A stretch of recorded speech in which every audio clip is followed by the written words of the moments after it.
Autre titre de ce mardi, c'est bien entendu l'actualité politique au Canada avec le Premier ministre libéral Mark Carney qui vient de présenter son gouvernement 2 semaines après sa victoire aux élections législatives. Et on retrouve au Canada Catherine François. Bonsoir Catherine. Avant de parler de la feuille de route et des dossiers qui attendent ce gouvernement, est-ce qu'il y a des surprises dans sa composition ?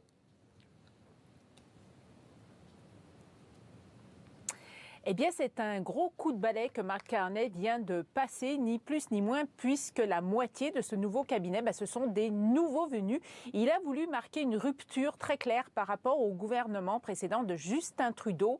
Par contre, il garde des poids lourds de ces gouvernements de Justin Trudeau.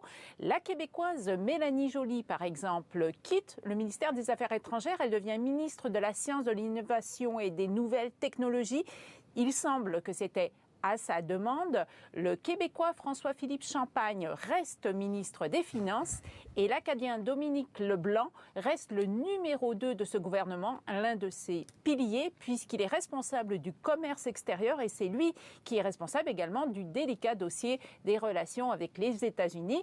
À noter également que Mark Carney avait fait une promesse de présenter un gouvernement paritaire. Il y a donc 14 ministres femmes et 14 ministres hommes sur ce gouvernement de 28 ministres.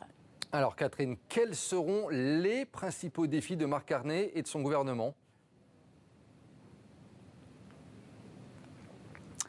Des gros défis. Le défi numéro 1, c'est de s'asseoir à une table avec Donald Trump et son gouvernement et entamer des négociations pour tenter de faire lever ces droits de douane imposés par Donald Trump à de nombreux produits canadiens et des droits de douane qui font très mal à l'économie canadienne. Ça, c'est la priorité numéro 1. La priorité numéro 2, c'est diversifier cette économie canadienne, c'est-à-dire réduire sa dépendance par rapport à son voisin des États-Unis, ouvrir de nouveaux marché, ça sera un gros défi. Sur le plan intérieur, il va falloir continuer à lutter contre l'inflation qui va être alimentée notamment par ces droits de douane et également essayer de résorber la crise du logement.